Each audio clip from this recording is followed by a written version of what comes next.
What's up, guys? Welcome back to Bible Fun. 5, 4, 3, 2, 1. What's up, guys? Welcome back to Bible Fun with the Dunns. Today we're in Judges chapter number 11. Let's get started. So today we meet this man named Jephthah. I'm guessing that's how we'll pronounce it.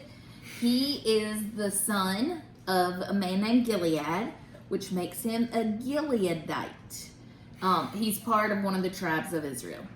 And so Jephthah, his father fathers a bunch of other sons by a different mom. And I guess this story, if you've read it before we've discussed, then it goes without saying, viewer discretion is advised. Welcome to the Judges. So he has sons by another mama, and these sons do not like Jephthah. Maybe they're jealous of him. I can only imagine. Right off the bat, in verse 1 of this chapter, the Bible explains who Jephthah is and describes him in the very same sentence as being a mighty warrior. So maybe they were jealous for lots of reasons. Who knows? They did not want to share their inheritance with him for sure. And so they bully Jephthah. We're going to call him Jep for the rest of the video. And they say, we're not giving you the inheritance. We're basically disowning you. And Jep has to run away, and he flees to a place named Tob. Well, later on, he's living in this place, and he's not able to be home because that's where his mean half-brothers are. The Ammonites decide they want to start war against Israel. And all of a sudden, all these people in Gilead remember our brother who was a really good warrior? We need to call him because we need help. And they go to Jep and they say, hey, the Ammonites are coming against us. They want to start war. Please come be our leader. And Jep is like, oh, now you want me to come hang out, huh? Now I'm good enough to be around you.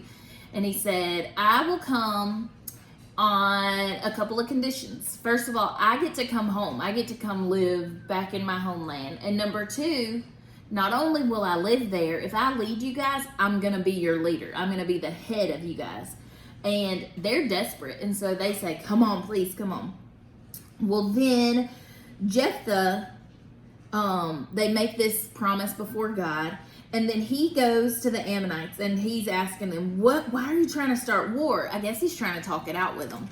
What is going on? And the Ammonites are like, you started with us back in the day.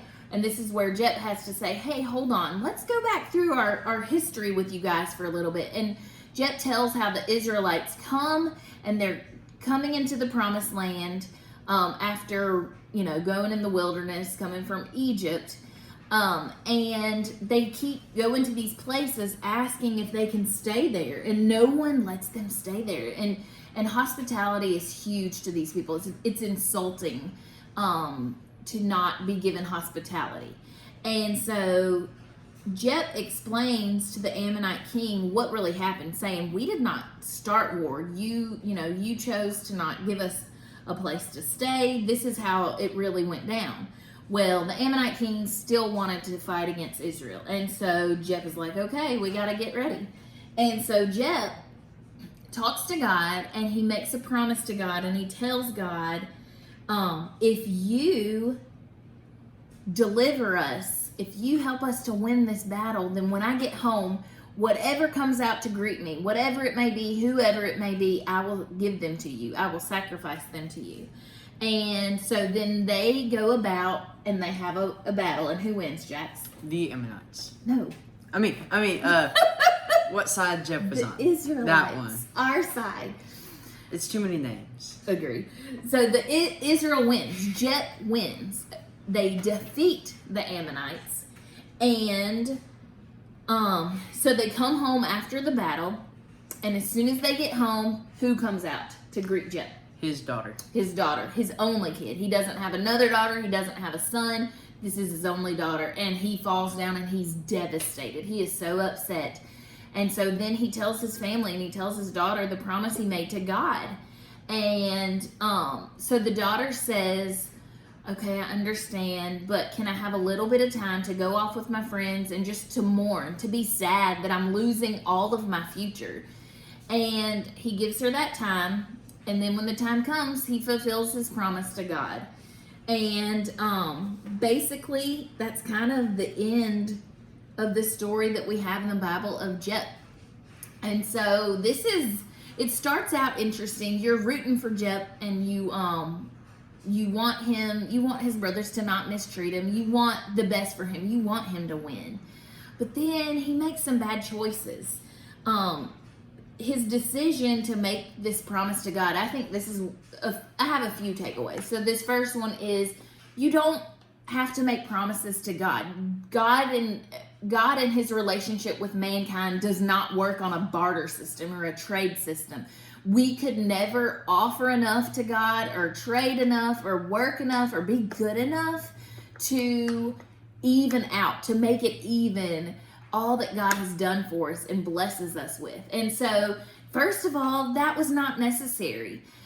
Jep was to lead these people, and he talked to the Lord, and the Lord would have been on his side and answered his prayer. He didn't have to trade, Second of all, we see that basically Jep does not know God's word, because in Leviticus, it says if you make a vow, but you can't fulfill your side of the promise. You can't keep your end of the deal. You can then instead offer a sin offering. And so if there's ever a time to revoke a vow when your daughter is the one you need to sacrifice, that's the time. Like, let's bring a lamb instead. Let's bring a turtle dove, whatever that sin offering would be. And so that makes me sad. Jep is supposed to be the leader of these people, and we know that any leader of the Israelites, they are a theocracy, which means God is the head of them. The leader of the Israelites, they're supposed to be so close to God, knowing his word, that they are leading God's people closer and closer to him, in obedience to him. And so we see right here that this leader doesn't know the word. And so that's really sad. And then another thing, he doesn't really know God. He doesn't know God's heart, because human sacrifice, God tells us in his word, he does not delight in human sacrifice. Human sacrifice was something the pagan gods, the idols, wanted from these people. And it was a pretty popular practice, actually, back in the day, for people to give their kids to these gods and these idols. But God is not like that. And so, I guess my main takeaway is we got to know the word. If you're going to be in any kind of leadership position, especially, you have to know God. He's the source of all the wisdom that we can have to do that job. And we got to know the word. All of us. All right, friends. Judges it's fascinating. I'm not going to lie. Like, I'm interested in these stories. It's not the happy sunshine rainbow stories. And it's not completely kid-friendly. It's not kid-friendly. All right, friends. Thank you for joining us today, and we'll see you guys tomorrow for chapter 12. Bye.